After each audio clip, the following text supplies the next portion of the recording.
number of civilians killed in Afghanistan reached a record in the first half of the year, despite last month's ceasefire, with a surge in suicide attacks claimed by Islamic State, the United Nations said on Sunday.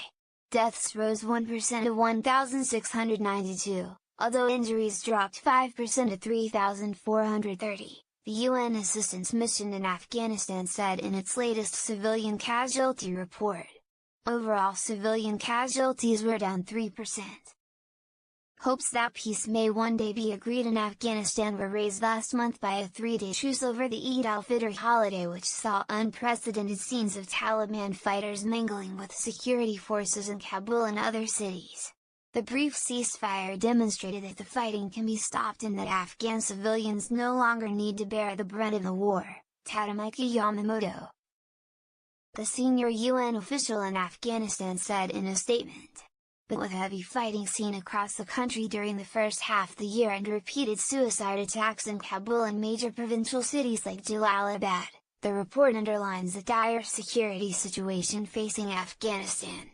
It also pointed to increased activity by Islamic State, reflected in a doubling in casualties in Nangarhar, the eastern province whose capital is Jalalabad, where the militant group has conducted a series of attacks over recent months. Ministry attacked the main causes of casualties were ground engagements between security forces and militants, roadside bombs, as well as suicide and other so-called complex attacks, which caused 22% more casualties than in the same period last year. Hundreds of civilians were killed in attacks on targets as diverse as Shiite shrines, offices of government ministries and aid groups, sports events and voter registration stations.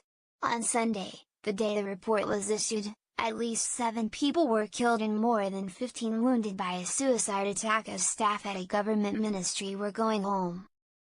The report said 2/3 of civilian casualties were caused by anti-government forces, mainly the Taliban and Islamic State. 52% of the casualties from suicide and complex attacks were attributed to Islamic State, often known as Daesh, while 40% were attributed to the Taliban. The Taliban, who say they take great care to avoid civilian casualties, issued a statement rejecting the report as one-sided and accused UNAMA of working in close coordination with U.S. authorities to push propaganda against them. With parliamentary elections scheduled for October, there is concern about more violence as polling day approaches.